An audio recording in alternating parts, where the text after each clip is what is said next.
പിതാവിൻ്റെയും പുത്രൻ്റെയും പരിശുദ്ധ റൂഹായുടെയും നാമത്തിൽ ആമേൻ. കർത്താവിൽ പ്രിയപ്പെട്ടവരെ, ഓശാനയുടെ ദിവസമാണെന്ന് ഈ ഞായറാഴ്ച ശുശ്രൂഷകളൊക്കെ കഴിഞ്ഞിരിക്കും എല്ലായിടത്തും. അപ്പോൾ എനിക്കിത് ഇന്നലെ ചെയ്യണമെന്ന് വിചാരിച്ചിരുന്നു. ഇന്നലെ രാവിലെ തന്നെ ചെയ്യണമെന്ന് വിചാരിച്ചിരുന്നു. മറ്റു ചില കാര്യങ്ങളാൽ സാധിച്ചില്ല. അപ്പോൾ ഇനിയുള്ള ദിവസങ്ങളിൽ കർഷാനുഭവ ആഴ്ചയാണ് ഈ ദിവസങ്ങളിൽ. അതുകൊണ്ട് ഒഴിവുള്ള ദിവസങ്ങളൊക്കെ ബാക്കി ഭാഗങ്ങൾ ഞാൻ ചെയ്യും. ഓശാനയുടെ ഈ കാര്യങ്ങൾ ഇന്നു മുതൽ ഉള്ളതെല്ലാം നിർബന്ധമായിട്ട് ഇതുവരെ ഇതിൽ സഹകരിച്ച് മറ്റുള്ളവർക്കൂടെ ഷെയർ ചെയ്ത് കൊടുത്ത് എല്ലാവർക്കും കൂടി ഇത് ലഭ്യമാക്കണമെന്ന് ഞാൻ അപേക്ഷിക്കുകയാണ്. കാരണം അറിയാത്തവരൊക്കെ ഇതിനെപ്പറ്റി അറിഞ്ഞിരിക്കണം. ക്രൈസ്തവരാണെങ്കിലും അറിയാത്തവരൊക്കെ ധാരാളം പേരുണ്ട്. അവർക്കും ശ്രദ്ധിക്കാത്തവർ ഇവരൊക്കെ അറിയട്ടെ. അത് ചെയ്യുന്ന ഒരു വലിയൊരു പുണ്യപ്രവൃത്തിയാണ്, സുവിശേഷ പ്രചരണം തന്നെയാണ്. അപ്പോൾ ഓശാന എന്ന് പറയുമ്പോൾ നമ്മൾ സാധാരണയായിട്ട് എന്താണ് വിചാരിക്കുന്നത്? നമ്മുടെ കർത്താവിൻ്റെ ജെറുസലേം ദൈവാലയത്തിലേക്കുള്ള, അന്ന് ദൈവാലയം ഒരെണ്ണമേ ഉള്ളൂ, അത് ജെറുസലേമിലാണ്. ബാക്കിയുള്ളതെല്ലാം സിനഗോഗുകളാണ്. അവിടെ പ്രാർത്ഥനാലയം, ഇവിടെ ബലികൾ അർപ്പിക്കുന്നത് അതിവിടെ മാത്രമേ ഉള്ളൂ. അപ്പോൾ അത് പെരുന്നാൾ സമയവും കൂടാണിത്. അപ്പോൾ എല്ലാവരും തന്നെ പെരുന്നാളിന് എല്ലാ യഹൂദരും ലോകത്തിൻ്റെ എല്ലാ ഭാഗങ്ങളിലുള്ളവരും അവിടെ വരുന്നുണ്ട്. ആ സമയത്താണ് കർത്താവ് ഈ ഓശാനയുടെ ദിവസം, അതായത് യേശു തൻ്റെ അവസാന ദിവസങ്ങളായപ്പോൾ അവിടെ ദൈവാലയത്തിലേക്ക് എഴുന്നള്ളുകയാണ്. കാരണം പ്രവാചകൻ ഒരിക്കലും പറയുന്നുണ്ട്, കർത്താവ് തന്നെ പറയുന്നുണ്ട്, ഒരിക്കലും യെരുശലേമിന് പുറത്ത് വധിക്കപ്പെടുന്നില്ല, എല്ലാവരും ജെറുസലേമിൽ വെച്ചാണ്. അപ്പോൾ അതിൻ്റെ സമയം ആസന്നമായി. കർത്താവ് പലപ്പോഴും ശിഷ്യരോടും മറ്റ് തൻ്റെ ഓടിക്കൂടും ജനങ്ങളോടും പറഞ്ഞിരുന്നു, എൻ്റെ സമയം സമാഗതമായിരിക്കുകയാണ്. പക്ഷേ അവർക്കാർക്കും അതൊന്നും മനസ്സിലാക്കാൻ കഴിഞ്ഞില്ല.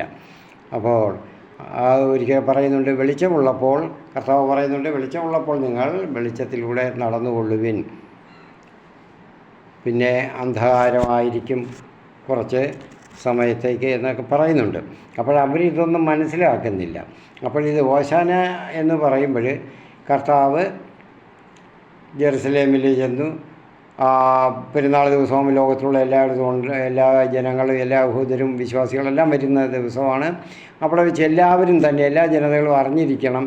അത് അവിടെ യഹൂദർ മാത്രമല്ല, അന്യജനങ്ങളും അവിടെ ബലിയർപ്പിക്കാനായിട്ട്, അവിടെ കാഴ്ചകൾ അർപ്പിക്കാനായിട്ട് വരുമായിരുന്നു. അപ്പോൾ എല്ലാവരും അറിഞ്ഞിരിക്കണം താൻ ക്രിസ്തുവാണ് എന്നുള്ളത്, താൻ വന്നു, തൻ്റെ വരവായി എന്നുള്ളത് എല്ലാവരും അറിഞ്ഞിരിക്കണം എന്നുള്ള ഒരു കാര്യവും കൂടെ ഉണ്ട് അതിനകത്ത് പറയുമ്പോഴും.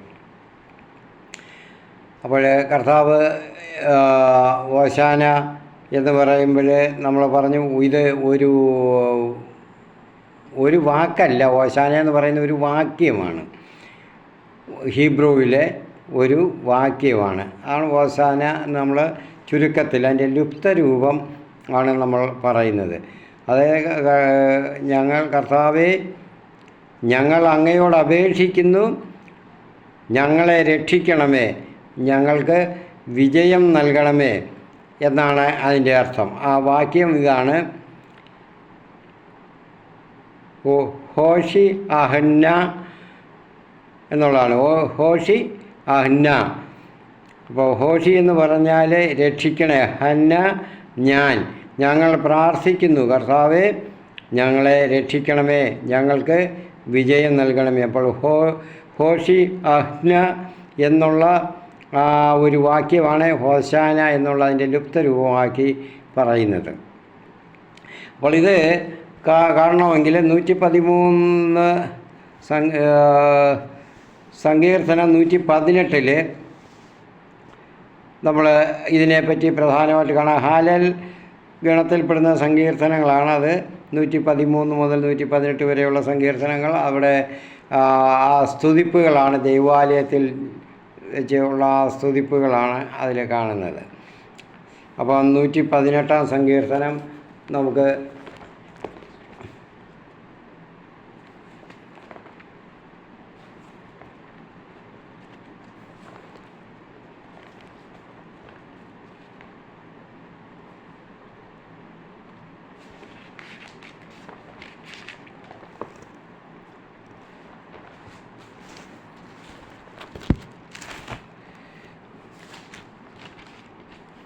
നൂറ്റി 18, 25, 26, 27 വാക്യങ്ങളാണ്. വിജയം ലഭിച്ചതിന് നന്ദി എന്ന അതിൻ്റെ ടൈറ്റിൽ കൊടുക്കുന്നു. അതിൽ കൊടുത്തിരിക്കുന്നു കർത്താവ് 24, കർത്താവ് ഒരുക്കിയ ദിവസമാണിന്ന്, ഇന്ന് സന്തോഷിച്ച് ഉല്ലസിക്കാം. കർത്താവെ, ഞങ്ങൾ അങ്ങയോട് അപേക്ഷിക്കുന്നു, ഞങ്ങളെ രക്ഷിക്കണമേ. കർത്താവെ, ഞങ്ങൾ അങ്ങയോട് അപേക്ഷിക്കുന്നു, ഞങ്ങൾക്ക് വിജയം നൽകണമേ. പ്രയാസങ്ങളും ദുരിതങ്ങളും ക്ലേശങ്ങളും യുദ്ധങ്ങളും പീഡനങ്ങളും ഒക്കെ വരുമ്പോൾ യഹൂദ ജനത ഉരുവിട്ട സങ്കീർത്തനമാണിത്. കർത്താവിൻ്റെ നാമത്തിൽ വരുന്നവൻ അനുഗ്രഹീതൻ. ഞങ്ങൾ കർത്താവിൻ്റെ ആലയത്തിൽ നിന്ന് നിങ്ങളെ ആശീർവദിക്കും. കർത്താവാണ് ദൈവം, അവിടുന്നാണ് നമുക്ക് പ്രകാശം നൽകിയത്. മരച്ചില്ലകൾ ഏന്തി പ്രദക്ഷിണം തുടങ്ങുവിൻ, ബലിപീഠത്തിങ്കിലേക്ക് നീങ്ങുവിൻ. അപ്പോൾ ഇത് കർത്താവിൻ്റെ ആ ദിവസം. അപ്പോൾ ഓശാന കർത്താവിൻ്റെ ദിവസമാണ് ഇന്ന്. സന്തോഷിച്ച് ഉല്ലസിക്കണം. കർത്താവിന് ആ രക്ഷ, കർത്താവിൽ നിന്ന് വരുന്ന ആ ജനത്തിന് വരുന്ന രക്ഷ ഇപ്പോഴാണ് അത് വന്നിരിക്കുന്നു. അതുകൊണ്ട് മരച്ചില്ലകൾ ഏന്തി നമ്മൾ ഇത് പ്രദക്ഷിണം ചെയ്യുക, മരച്ചില്ലകൾ ഏന്തി കർത്താവിൻ്റെ കൂടെ കർത്താവിനെ വരവേൽക്കുക എന്നുള്ളതാണ്. അപ്പോൾ നമ്മൾ ഇവിടെ ലൂക്കായുടെ സുവിശേഷത്തിൽ നമുക്ക് കാണാം, 19 അധ്യായം 28 മുതൽ. അവൻ ഇത് പറഞ്ഞതിന് ശേഷം ജെറുസലേമിലേക്കുള്ള യാത്ര തുടർന്നു. ഒലിവുമലയ്ക്ക് അരികെയുള്ള ബെത്ഫഗെ, ബഥാനിയ എന്നീ സ്ഥലങ്ങളെ സമീപിച്ചപ്പോൾ അവൻ 2 ശിഷ്യന്മാരെ ഇപ്രകാരം നിർദ്ദേശിച്ചയച്ചു: എതിരെ കാണുന്ന ഗ്രാമത്തിലേക്ക് പോകുവിൻ. അവിടെ ചെല്ലുമ്പോൾ ആരും ഒരിക്കലും കയറിയിട്ടില്ലാത്ത ഒരു കഴുതക്കുട്ടിയെ കെട്ടിയിരിക്കുന്നത് കാണും. അതിനെ അഴിച്ചുകൊണ്ട് വരിക. നിങ്ങളതിനെ അഴിക്കുന്നത് എന്തിനെന്ന് ആരെങ്കിലും ചോദിച്ചാൽ കർത്താവിന് അതിനെക്കൊണ്ട് ആവശ്യമുണ്ട് എന്ന് പറയുക. അയക്കപ്പെട്ടവർ പോയി യേശു പറഞ്ഞതുപോലെ കണ്ടു. അവർ കഴുതക്കുട്ടിയെ അഴിക്കുമ്പോൾ അതിൻ്റെ ഉടമസ്ഥൻ അവരോട്, നിങ്ങൾ എന്തിനാണ് കഴുതക്കുട്ടിയെ അഴിക്കുന്നതെന്ന് ചോദിച്ചു. കർത്താവിന് ഇതിനെക്കൊണ്ട് ആവശ്യമുണ്ട് എന്നവർ പറഞ്ഞു. അവർ അതിനെ യേശുവിൻ്റെ അടുക്കൽ കൊണ്ടുവന്നു. തങ്ങളുടെ വസ്ത്രങ്ങൾ കഴുതക്കുട്ടിയുടെ പുറത്ത് വിരിച്ച് അവർ യേശുവിനെ ഇരുത്തി. അവൻ കടന്നു പോകുമ്പോൾ അവർ വഴിയിൽ തങ്ങളുടെ വസ്ത്രങ്ങൾ വിരിച്ചു. അവൻ പട്ടണത്തോട് അടുത്ത് ഒലിവുമലയുടെ ചരിവിന് സമീപം എത്തിയപ്പോൾ ശിഷ്യഗണം മുഴുവൻ സന്തോഷിച്ച് തങ്ങൾ കണ്ട എല്ലാ അത്ഭുത പ്രവൃത്തികളെയും പറ്റി ഉച്ചത്തിൽ ദൈവത്തെ സ്തുതിക്കാൻ തുടങ്ങി. കർത്താവിൻ്റെ നാമത്തിൽ വരുന്ന രാജാവ് അനുഗ്രഹീതൻ, സ്വർഗത്തിൽ സമാധാനം, അത്യുന്നതങ്ങളിൽ മഹത്വം എന്നവർ ആർത്തു വിളിച്ചു. അപ്പോൾ പ്രിയപ്പെട്ടവരെ, അപ്പം ഇത് നമ്മൾ ഈ ഇപ്പം നമ്മൾ വായിച്ച 118 സങ്കീർത്തനത്തിൻ്റെ 24, 25, 26, 27 വാക്യങ്ങളുള്ള ഭാഗങ്ങളാണ് തന്നെയാണ് ലൂക്കായുടെ സുവിശേഷത്തിൽ കാണുന്നത്. ലൂക്കാ സുവിശേഷകൻ ഇത് പറഞ്ഞിരിക്കുന്നത് കർത്താവിൻ്റെ രാജകീയ പ്രവേശമെന്നാണ്. കർത്താവിൻ്റെ ജനനം തന്നെ രാജകീയമാണ്. രാജാവാണ്. രാജകീയമായ ആ ഒരു പിന്തുടർച്ച അതിൽ ലൂക്കാ സുവിശേഷൻ വിവരിക്കുന്നുണ്ട്. അതായത് ദാവീദിൻ്റെ വംശത്തിൽ നിന്ന് തന്നെയുള്ള രാജാവാണ്, അവൻ വാഴണ്ടുന്നവനാണ്. അവിടെ ലൂക്കായുടെ സുവിശേഷം 2-ാം അധ്യായത്തിൽ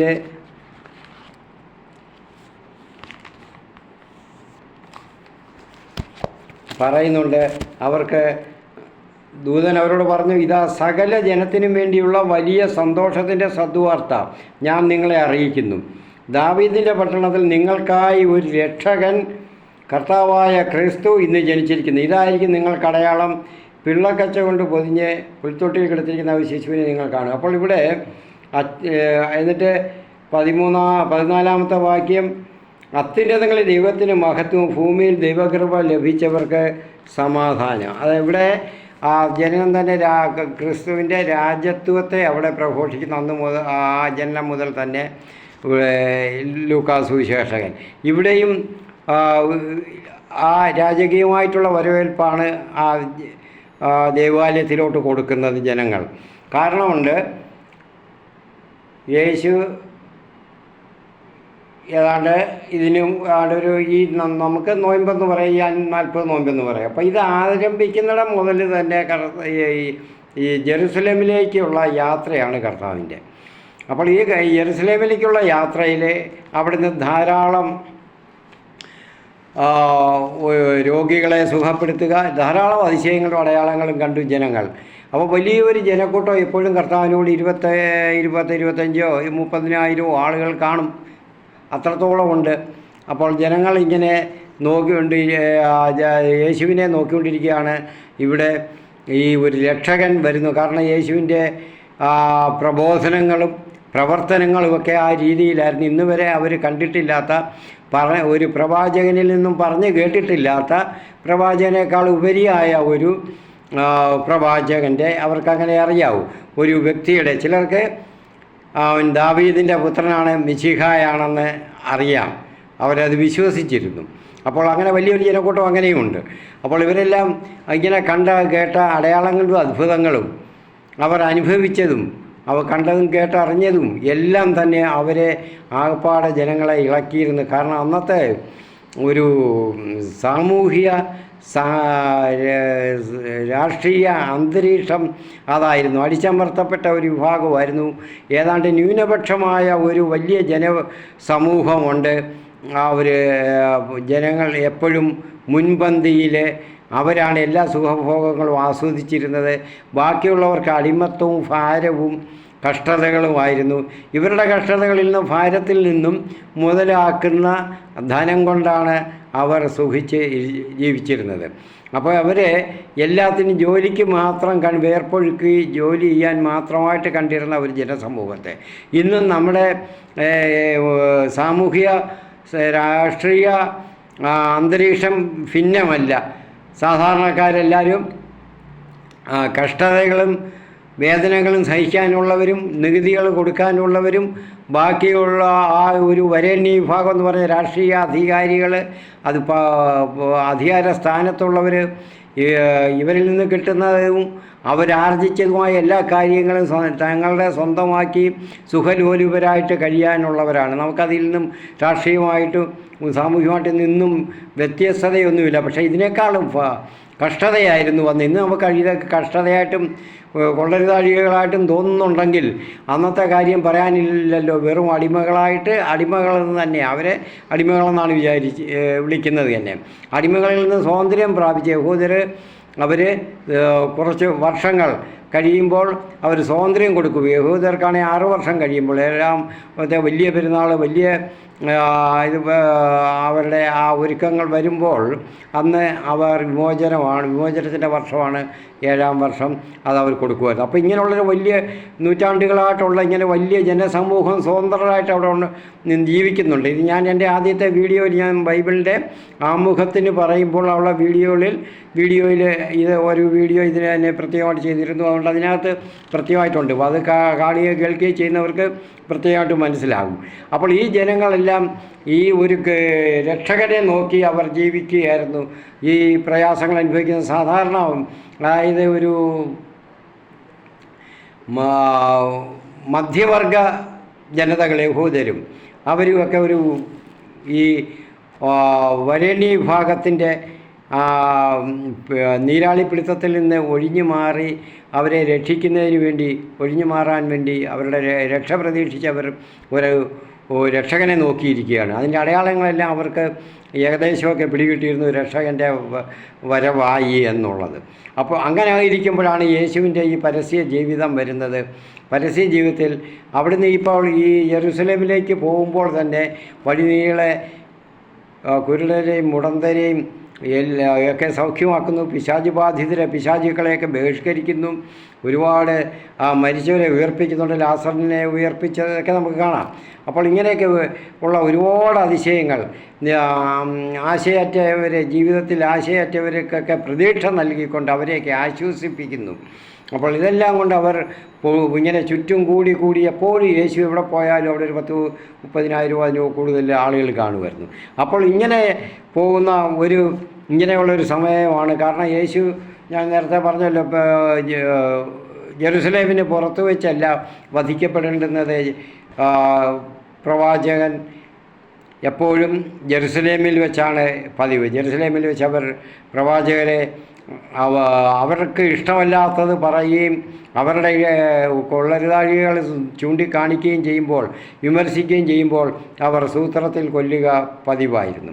യേശുവിനും താൻ വന്ന് എന്തിനു വേണ്ടി ഭൂമിയിൽ വന്നോ ആ ദൗത്യം പൂർത്തിയാക്കാനുള്ള സമയമാണെന്നുള്ളത് അദ്ദേഹത്തിന് അറിയാം. ആ ജനനം മുതൽ ജനിച്ചു കഴിഞ്ഞാണ്ട് 12-ാം വയസ്സിൽ നമ്മൾ കാണുന്നുണ്ട്, ദേവാലയത്തിൽ പഠിപ്പിച്ചുകൊണ്ടിരിക്കുമ്പോൾ മാതാപിതാക്കൾ വന്ന് തന്നെ കണ്ടുകിട്ടിയപ്പോൾ, കാണാതെ പോയ 3 ദിവസം കൊണ്ട് കണ്ടുകിട്ടിയപ്പോൾ അവിടെ വെച്ച് ചോദിക്കുമ്പോൾ പറയുന്നുണ്ട്, എൻ്റെ പിതാവിൻ്റെ കാര്യങ്ങളിൽ ഞാൻ വ്യാപൃതനായിരിക്കേണ്ടുന്നതാണെന്ന് നിങ്ങൾ അറിഞ്ഞുകൂടെ എന്ന്. അപ്പോൾ താൻ ദൈവപുത്രനാണ്, ദൈവത്തിൽ നിന്ന് താൻ വന്നത്, തനിക്കൊരു ദൗത്യമുണ്ട്. അത് ശിഷ്യരോട് പലപ്പോഴും അത് അവിടുന്ന് ഓർമ്മിപ്പിക്കുന്നുണ്ട്. ആ ദൗത്യം പൂർത്തിയാക്കാനുള്ള സമയമായി. അതിനാണ് ജെറുസലേമിലേക്ക് പോകുന്നത്. അത് വ്യക്തമായിട്ട് അദ്ദേഹം പറയുന്നുണ്ട്. അപ്പോൾ ഇങ്ങനെ പോകുമ്പോൾ ആണ് ഈ ജനങ്ങൾ എന്തു ചെയ്യുന്നു?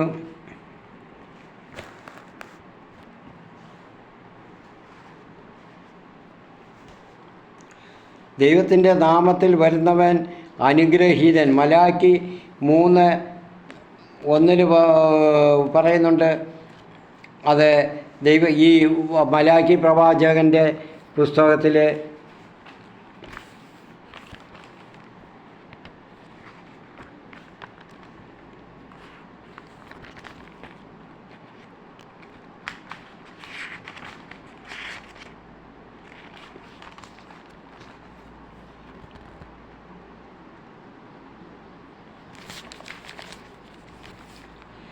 ഇതാ എനിക്ക് മുൻപേ വഴിയൊരുക്കാൻ ഞാൻ എൻ്റെ ദൂതനെ അയക്കുന്നു. നിങ്ങൾ തേടുന്ന കർത്താവ് ഉടൻ തന്നെ തൻ്റെ ആലയത്തിലേക്ക് വരും. നിനക്ക് പ്രിയങ്കരനായ ഉടമ്പടിയുടെ ദൂതൻ ഇതാ വരുന്നു. അപ്പോൾ ഇതിങ്ങനെ പ്രവാചകന്മാർ വഴി അങ്ങനെ പറഞ്ഞു വരുമ്പോൾ ഒരുപാടുണ്ട്. നമുക്ക് വീഡിയോയിൽ എല്ലാം കൂടെ ഒന്നും വിസ്തരിക്കാനുള്ള സമയങ്ങളില്ലല്ലോ. അപ്പോൾ അങ്ങനെ പ്രവാചകന്മാർ വഴി നേരത്തെ അരുളി ചെയ്യപ്പെട്ടിട്ടുള്ളതാണ്. ജനങ്ങൾക്ക് അവിടെ 1000 വർഷങ്ങൾക്ക് മുൻപേ മുതലേ ഇത് കൊടുത്തിട്ടുണ്ട്. അതിന് മുൻപേ പറഞ്ഞിട്ടുണ്ട്, ഞാൻ പറയുകയാണ്. അപ്പോൾ അങ്ങനെ നൂറ്റാണ്ടുകളായിട്ട് പ്രവാചകന്മാർ പറഞ്ഞുകൊണ്ടിരുന്ന, മുന്നറിയിപ്പ് കൊടുത്തുകൊണ്ടിരുന്ന ആ ദൂതനാണ്, കർത്താവിൻ്റെ ആ ദൂതനാണ് യേശു. അപ്പോൾ അതാണ് ഇവിടെ ലൂക്ക പറയുന്നത്. മറ്റ്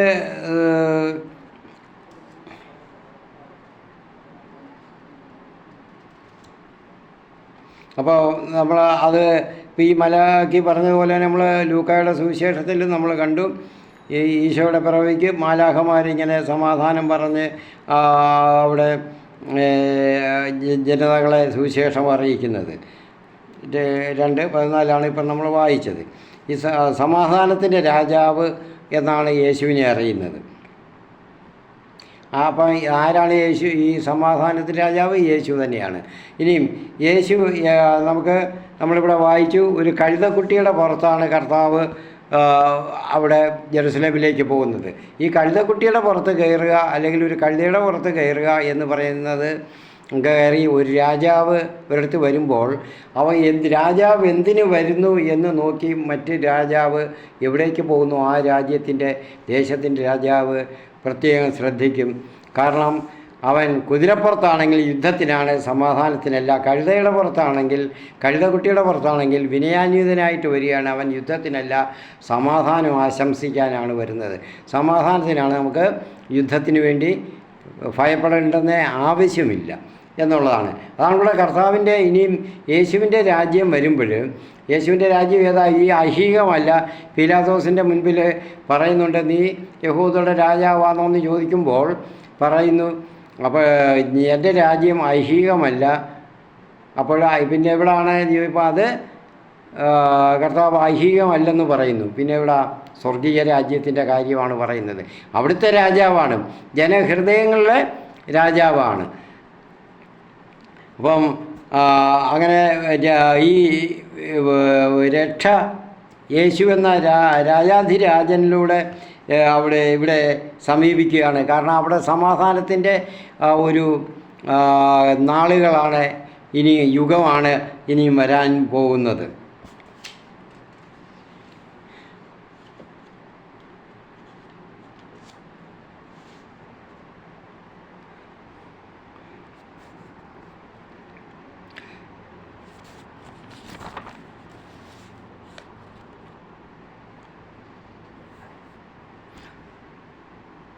അപ്പോൾ യേശുവിനെ ജനക്കൂട്ടത്തിൽ കണ്ടവരൊക്കെ, അപ്പോൾ ഈ ജനക്കൂട്ടം എല്ലാം യേശുവിനെ കണ്ടവരൊക്കെ എന്ത് ചെയ്തു?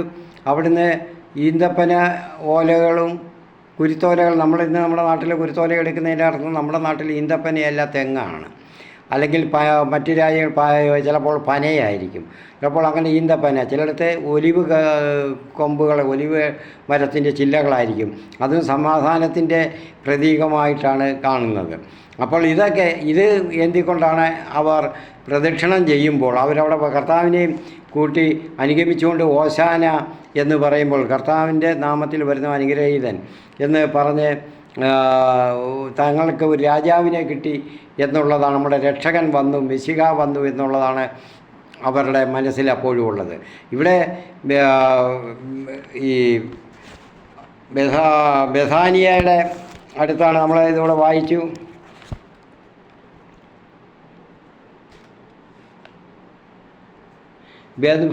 ബെഥാനിയ, അവിടെ നിന്നൊക്കെ വന്നു. ആ ചരിവ്, ആ മലകളുടെ, യെരുശലേം മലയുടെ, ഒലിവുമല ചരിവിന് സമീപം എത്തിയപ്പോൾ ശിക്ഷകണം മുഴുവൻ സന്തോഷിച്ച് തങ്ങൾ കണ്ട എല്ലാ അത്ഭുത പ്രവൃത്തികളെയും കണ്ട് ദൈവത്തെ ഉച്ചത്തിൽ സ്തുതിച്ചുകൊണ്ട് ഈ രാജാവ്, കർത്താവിൻ്റെ നാമത്തിൽ വരുന്ന രാജാവ് അനുഗ്രഹീതൻ എന്ന് അവിടുന്ന് പ്രഘോഷിച്ചുകൊണ്ട് വരികയാണ്. ബേത്ത്ഫഗെ എന്ന് പറയുന്നത്, ബേത്ത് എന്ന് പറഞ്ഞാൽ ഭവനമെന്നാണ്. ബേത്ത് ഫഗെ അത്തിപ്പഴങ്ങളുടെ വീട് എന്നുള്ളതാണ്. അപ്പോൾ കഴുതയുടെ പുറത്ത് കയറി യേശു ദേവാലയത്തിൽ വരുന്നത് സഖറിയായുടെ പ്രവചനം 9-ാം അധ്യായത്തിലെ 9-ാം വാക്യത്തിലുണ്ട്.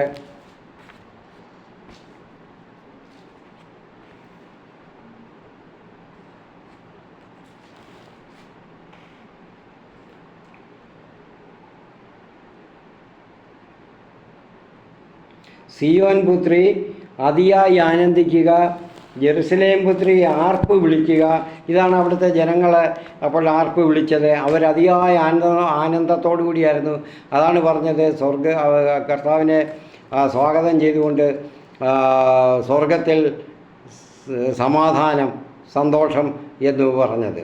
അപ്പോൾ ഭൂമിയിൽ മാത്രമല്ല സ്വർഗത്തിലും, കാരണം മിശിഹ എത്തി എന്നുള്ളതായിരുന്നു. അപ്പോൾ അവർ മിശിഹായെ നോക്കിക്കൊണ്ടിരിക്കുകയാണ്. മിശിഹ എന്ന് പറഞ്ഞാൽ രക്ഷകൻ. ഈ മിശിഹായുടെ രാജ്യത്തിന് അവസാനമില്ല. അവർ വിചാരിച്ചിരുന്നത് ഇനിയിപ്പോൾ റോമൻ പട്ടാളത്തെ എല്ലാം മാറ്റി അന്റോണിയോ ഫോർട്ടെന്ന് പറയുന്നത് യെരുശലേം ദേവാലയത്തിൽ റോമൻ പടയുടെ കേന്ദ്രമാണ്. അവിടെയാണ് അവരുടെ ബാരക്കാണ്. വലിയ ഒരു സൈന്യമാണ് അവിടെ താമസിച്ചിരുന്നത്. അപ്പോൾ അവിടെ ചെന്ന് അവരെയൊക്കെ പുറത്താക്കി ജനങ്ങളെ യഹൂദ രാജ്യത്തെ മോചിപ്പിക്കുമെന്നായിരുന്നു. അങ്ങനെ മോചിപ്പിക്കുന്ന രാജ്യത്തിന്, മിശിഹായുടെ രാജ്യത്തിന്, ക്രിസ്തുവിൻ്റെ രാജ്യത്തിന് അറുതിയില്ല. നദി മുതൽ നദി വരെയും സമുദ്രം മുതൽ സമുദ്രം വരെയും ആണ്. നദി മുതൽ അതിന് സമുദ്രം വരെയും അതിൻ്റെ അതിരാണ്. എന്ന് പറഞ്ഞാൽ ലോകം മുഴുവനും, പ്രപഞ്ചം മുഴുവനും അതിൻ്റെ അതിരാണ്. അതിനെതിരായിട്ടെന്ന് പറയാനില്ല. അത് എവിടാണ്, ഏത് രാജ്യമാണ്? അപ്പോൾ അതുകൊണ്ടാണ് ഈ പീലാത്തോസ് ചോദിക്കുന്നതിൻ്റെ നിങ്ങൾ അവരുടെ രാജാവാണോ എന്ന് യേശുവിനോട് ചോദിക്കുന്നത്. അപ്പോൾ രാജാവല്ല, ഞാൻ എൻ്റെ രാജ്യം ഐഹികമല്ല. കാരണം ജനങ്ങളുടെ ഹൃദയത്തിലാണ് യേശുവിൻ്റെ ഈ രാജ്യം. ജനങ്ങളുടെ ഹൃദയത്തിലെ രാജ്യത്തിന് അവസാനമില്ല. ആത്മീയമായ ഈ രാജ്യത്തിന് അവസാനമില്ല. ലോകം മുഴുവനും പ്രപഞ്ചം മുഴുവനും ഉണ്ട്. താൻ എല്ലാത്തിൻ്റെ അധിപനാണ് എന്നാണ് അവിടെ കർത്താവ് അപ്പോഴും പറയുന്നത്. അത് ഞാൻ പറഞ്ഞതിൻ്റെ അർത്ഥം അതാണ്. എല്ലാ ജനങ്ങളുടെ ഹൃദയത്തിലെ അതിനുണ്ടോ? ഇല്ല. അതിന് എത്ര കാലമൊന്നുണ്ടോ? ഇല്ല. ലോകം അവസാനിക്കുന്നിടം വരെയും അവസാനിക്കുമ്പോഴും അത് ജനങ്ങളുടെ ഹൃദയത്തിലുണ്ട്. അതുവരെ ആ സാമ്രാജ്യം ദൈവത്തിൻ്റെ സാമ്രാജ്യം, അതാണ് യേശുവിൻ്റെ സാമ്രാജ്യം, അതാണ് ദൈവരാജ്യം എന്ന് പറയുന്നത്. അപ്പോൾ അതിൻ്റെ അധിപനാണ് കർത്താവ്.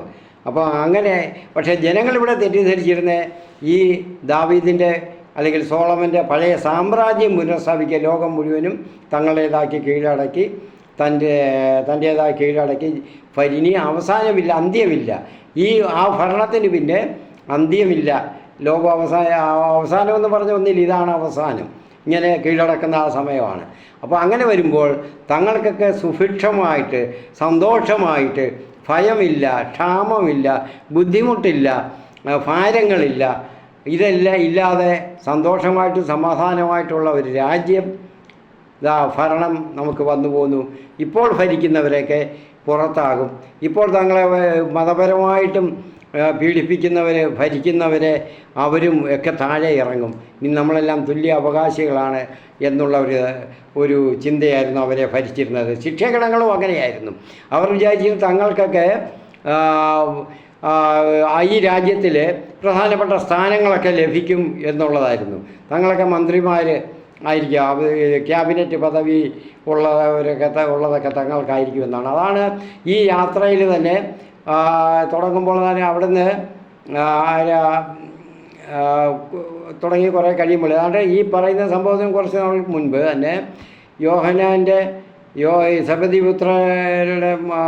സബദിപുത്രരുടെ മാതാവ് വന്ന് കർത്താവിനോട് ചോദിക്കുന്നുണ്ട്. ഈ ജെറുസലേമിലേക്കുള്ള യാത്രയാണ്. അപ്പോൾ പറയുന്നുണ്ട് എൻ്റെ അവിടുത്തെ രാജ്യം വരുമ്പോൾ ഇവരെല്ലാം പ്രതീക്ഷിച്ചിരിക്കുകയാണെന്ന് വേണം അപ്പോൾ മനസ്സിലാക്കണം. സർവ്വ ജനതകളും പ്രതീക്ഷിച്ചിരിക്കുകയാണ് അവിടെ ക്രിസ്തു വന്നു കഴിയുമെന്നും. പക്ഷേ യഹൂദ മേധാവികൾക്ക്, പ്രമാണിമാർക്ക്, ഫരിസേയർക്ക്, പുരോഹിതർക്ക് അത് മനസ്സിലായില്ല. നിബന്ധകർക്ക് മനസ്സിലായി. സംശയമുണ്ട് അവർക്ക്, ഇല്ലെന്നല്ല, സംശയമുണ്ട്. പക്ഷേ ക്രിസ്തു അത് വെളിപ്പെടുന്നില്ല. പലപ്പോഴും അവർ ചോദിച്ചു, ഞങ്ങളെ എന്തിന് സന്ദിഗ്ധ അവസ്ഥയിൽ നിർത്തുന്നു? നീ തുറന്നു പറയുക, ക്രിസ്തുവാണോ എന്ന് പറയുക. അവിടെ പറഞ്ഞു, വേണ്ട, നിങ്ങൾ എൻ്റെ പ്രവൃത്തികൾ കണ്ട് നിങ്ങൾ അങ്ങ് ചിന്തിച്ചാൽ മതി എന്നാണ് പറഞ്ഞത്. അപ്പോൾ എൻ്റെ വാക്ക് നിങ്ങൾ കേൾക്കുന്നില്ലല്ലോ, നിങ്ങൾക്കത് വിശ്വസിക്കാൻ മനസ്സിന് പ്രയാസമുണ്ട്. അതുകൊണ്ടാണ് പറഞ്ഞത് എൻ്റെ പ്രവൃത്തികൾ കണ്ട് നിങ്ങൾ മനസ്സിലാക്കുമെന്ന്.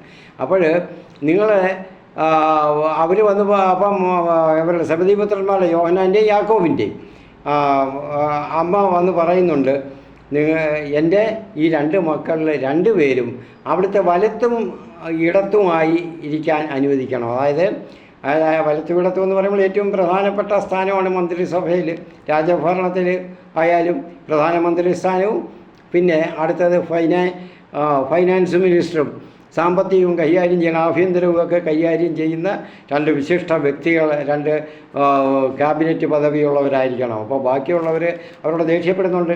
കാരണം അവരും പ്രതീക്ഷിക്കുകയാണ് ഇതെല്ലാം. അപ്പോൾ അതിൽ പ്രധാനപ്പെട്ട സ്ഥാനം ഇവർ കൈക്കലാക്കാൻ വന്നവരാണോ എന്ന് ഉള്ളതാണ്.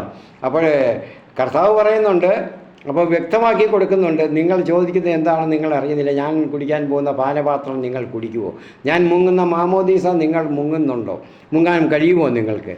അവർക്കത് കഴിയുമെന്ന് അവർ എന്തുവാന്ന് ചോദിച്ചാൽ എന്തുവാ, അതിലെന്തുവാ കുടിക്കാനും അല്ലെ മുങ്ങാനും അതൊന്നും പാടില്ല എന്നുള്ളതാണ്. കർത്താവ് പറയുന്നത് തൻ്റെ കുരിശുമരണവും തൻ്റെ പീഡകളും കുരിശുമരണവും ഇനിയുള്ള യുഗത്തിലും തനിക്ക് വേണ്ടി ലോകാവസാനം വരെയും തന്നിൽ വിശ്വസിക്കുന്ന ശിഷ്യർ, തന്നിൽ അതിനെ അനുഗമിക്കുന്ന വൃന്ദങ്ങൾ അനുഭവിക്കേണ്ടി വരുന്ന മറ്റുള്ളവർ ജനതകളിൽ നിന്നും മറ്റു ഭരണകർത്താക്കളിൽ നിന്നുമൊക്കെ അനുഭവിക്കേണ്ടി വരുന്ന പീഡകളും കഷ്ടതകളും ക്രൂരതയാർന്ന മരണവും ആണ് കർത്താവ് പറഞ്ഞത്. ഇത് നിങ്ങൾ കേട്ടു, ഞാനിത് ചെയ്യുന്നു, ഇപ്പോൾ അനുഭവിക്കാൻ പോവുക, ആ യാത്രയിലാണ് ഞാൻ, അതിനുവേണ്ടി ചെല്ലുകയാണ് എവിടെ അതിനുവേണ്ടി ജെറുസലേമിൽ.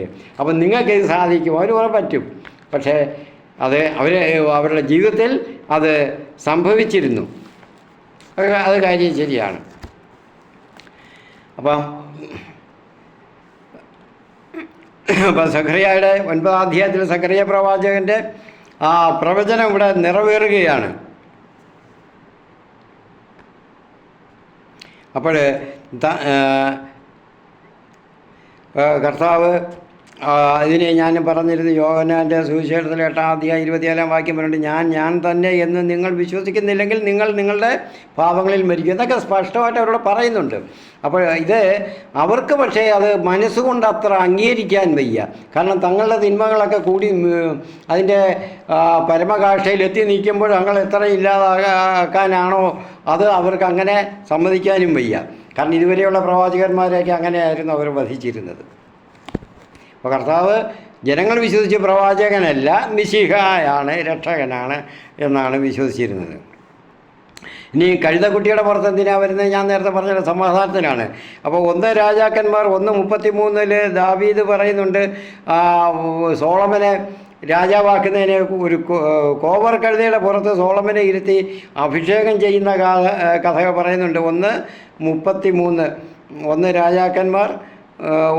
രാജാക്കന്മാർ 1-ാം പുസ്തകം 1-ാം അധ്യായം 33-ാം വാക്യം. 39-ാമത്തെ വാക്യത്തിൽ പറയുന്നുണ്ട് കോവർ കഴുതയുടെ പുറത്താണ്. അപ്പോൾ സോളമനെ വിളിച്ചുകൊണ്ട് പോവാ, കഴുതയെ കൊണ്ടുവരാൻ എന്നൊക്കെ പറയുന്നുണ്ട്. ഞാനത് വായിച്ച് വിശദീകരിക്കാൻ പോയാൽ ചിലപ്പോൾ ഇന്നൊന്നും തീരത്തില്ല, 2-3 കൊണ്ട് പോകും. അപ്പം ഇവിടെ അത് നിങ്ങളെ ബൈബിൾ കണ്ടെത്തി വായിക്കുക. അപ്പോൾ അന്ന് ഇനി രണ്ടാമത് ദാവീദിൻ്റെ പുത്രനും രാജാവുമായ മിശിഹ താനാണെന്ന് പെരുന്നാളിന് വന്നിട്ടുള്ള ജനലക്ഷങ്ങൾക്ക് മനസ്സിലാക്കാനാണ് അവിടുന്ന് കഴുതയുടെയും കഴുതക്കുട്ടിയുടെ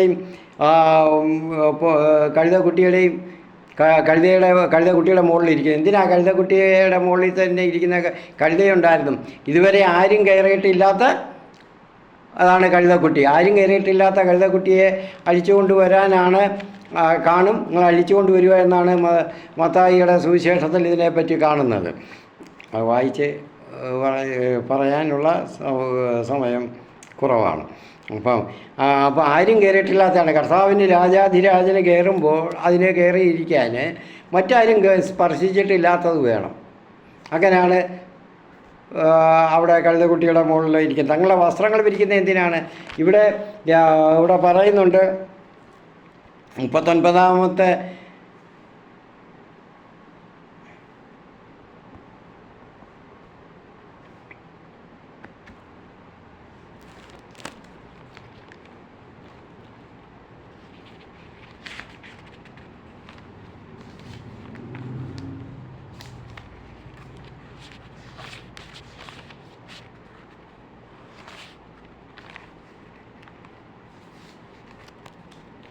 അവയുടെ മേൽ ശിഷ്യന്മാർ പോയി യേശു കൽപ്പിച്ചതുപോലെ അവർ കഴുതയും കഴുതക്കുട്ടിയെയും കൊണ്ടുവന്ന് അവയുടെ മേൽ വസ്ത്രങ്ങൾ വിരിച്ചു.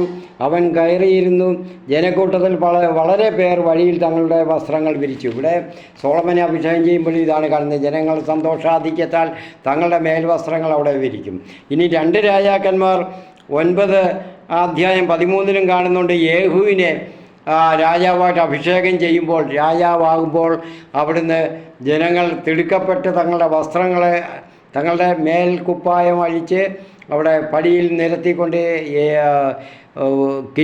അവിടെ കാഹളം മുഴക്കിക്കൊണ്ട് യേഹു രാജാവായിരിക്കുന്നു എന്ന് പറഞ്ഞ് അവിടെ യേഹുവിനെ അവിടെ വഴിയിലും പടികളിലും വസ്ത്രം വിരിച്ചതായിട്ട് കാണുന്നുണ്ട്. അങ്ങനെ ഉദ്ഘോഷിക്കുന്നു. അപ്പോൾ അത് അവിടുത്തെ ഒരു രീതി. ആ വസ്ത്രം വിരിക്കുക, തങ്ങളുടെ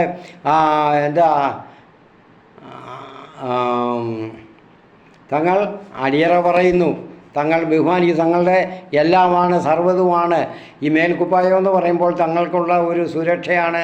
എല്ലാ വസ്ത്രങ്ങളും തനിക്കും തങ്ങൾക്ക് ഉള്ള എല്ലാത്തിനും മുകളിലായിട്ട് ധരിക്കുന്ന മേൽക്കുപ്പായം വളരെ വിലയുള്ളതായിരിക്കും. അത് എല്ലാത്തിൽ നിന്നും ഒരു സംരക്ഷണം കൊടുക്കുന്നതാണ് ആ കുപ്പായം. അപ്പോൾ കാലാവസ്ഥകളിൽ നിന്നും എല്ലാത്തിൽ നിന്നും തന്നെ അത് മേൽക്കുപ്പായത്തിൻ്റെ മോടി അനുസരിച്ചാണ് അവരുടെ സ്റ്റാറ്റസ് നിർണ്ണയിക്കുന്നത് അന്നത്തെ കാലത്ത്. അപ്പോൾ അതെല്ലാം അഴിച്ച് അവിടെ വയ്ക്കുക എന്ന് പറഞ്ഞാൽ ഞങ്ങൾ ഇനിയും ഒന്നുമല്ല, അവിടുത്തെ ദാസരാണ്, അവിടുത്തെ കീഴിലാണ് ഞങ്ങൾ എന്ന് ഞങ്ങൾ അവിടുത്തെ അംഗീകരിക്കുന്നു, ആദരിക്കുന്നു എന്നുള്ളതാണ്, ആരാധിക്കുന്നു എന്നുള്ളതാണ്. അപ്പോൾ അങ്ങനെയാണ് ഇവിടെ വസ്ത്രങ്ങൾ വിരിച്ചത്.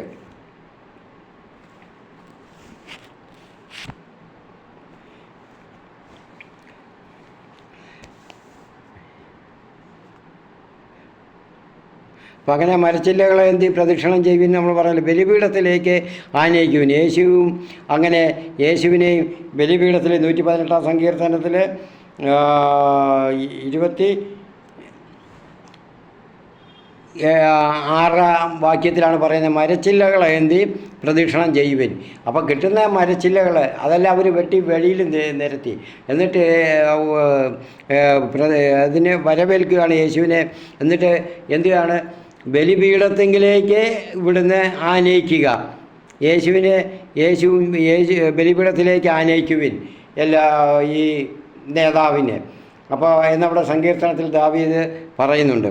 യേശുവിനെ അങ്ങനെയാണ് ചെയ്തത്. യേശു ആ ബലിപീഠത്തിൽ പോയത്, ദേവാലയത്തിൽ പോയി. ആ ബലിപീഠമല്ല ഇവിടെ യേശു പോയത്. എവിടെ? കുരിശുമാകുന്ന ബലിപീഠം. തനിക്ക് ബലി തന്നെ ബലിയർപ്പിച്ച് ജനതകളെ, മാനവലോകത്തെ മുഴുവനുമായിട്ട്, മാനവ സമൂഹത്തെ, കുലത്തെ രക്ഷപ്പെടുത്താനുള്ള ആ ബലിയായിട്ട് അർപ്പിക്കപ്പെടാനായിട്ടുള്ള ആ ബലിപീഠം കുരിശാണ്. അത് ഗോഗൊൽഥായാണ്, ജെറുസലേമിൻ്റെ മറുഭാഗത്തുള്ള ചെറിയ കുന്നാണ്. അപ്പോൾ അവിടെ പോകുന്നത് ആ ബലിപീഠത്തിലേക്കാണ് ഇനി അടുത്ത് പോകുന്നത്. അതിനധികം ദിവസങ്ങളില്ല, 3-4 ദിവസങ്ങളേ ഉള്ളൂ. അതാണ് ഇവിടെ അതും നിവർത്തിയാകുകയാണ്. യേശു ബലിപീഠത്തിലേക്കാണ് പോയത്. ദേവാലയ ശുദ്ധീകരണം നടക്കുന്നുണ്ട്. അപ്പം നമ്മൾ മനസ്സിലാകും. അപ്പോൾ ഇവിടെ നമുക്ക് ഇനിയും ബാക്കി ദേവാലയ ശുദ്ധീകരണം നമുക്ക് അടുത്ത ദിവസം, നമുക്ക് അടുത്ത വീഡിയോയിൽ നമുക്ക് കാണാം. ഇപ്പോൾ സമയം വളരെ കൂടുതലായിപ്പോയി. പ്രിയപ്പെട്ടവരെ, കഴിയുന്നതും വേഗം ഞാൻ അടുത്ത വീഡിയോയും ചെയ്യും. ഈ ഒരാഴ്ചയിൽ എങ്ങനെയും 2, 3, 4 വീഡിയോ ചെയ്യണമെന്ന് ഉദ്ദേശമുണ്ട്. പല കാര്യങ്ങളും ഉള്ളതുകൊണ്ട് ചിലപ്പോൾ മുടക്കുമ്പോൾ വരാതെ ചെയ്യാൻ നോക്കാം. അതുകൊണ്ട് ഇതെല്ലാവരും ഒന്ന് ഷെയർ ചെയ്ത് മറ്റുള്ളവർക്ക് അയച്ചു കൊടുക്കണം. എൻ്റെ ചാനലിൻ്റെ പേരും കൂടെ യൂട്യൂബിൽ കാണുന്നവരൊന്ന് ചെയ്യണം. The real way official Bible study Thomas Meenathethil എന്നാണ്. അത് എല്ലാവർക്കും ഒന്ന് അയച്ചു കൊടുത്ത് അത് എല്ലാവരും ഒന്ന് കാണുകയും സബ്സ്ക്രൈബ് ചെയ്യുകയും ചെയ്യണം. ചെയ്താൽ ഇത് പതിവായിട്ട് കിട്ടിക്കൊണ്ടിരിക്കും. ഒരു 8-10 ദിവസം കൂടെ കഴിഞ്ഞാൽ പഴയ ബൈബിൾ സ്റ്റഡി നമ്മൾക്ക് പഴയതിൻ്റെ നിർത്തിയെടുത്തുനിന്ന് വീണ്ടും തുടങ്ങണം, അതിൻ്റെ ബാക്കി ഭാഗങ്ങൾ. ആമീൻ. ഹല്ലേലൂയ. സ്തോത്രം.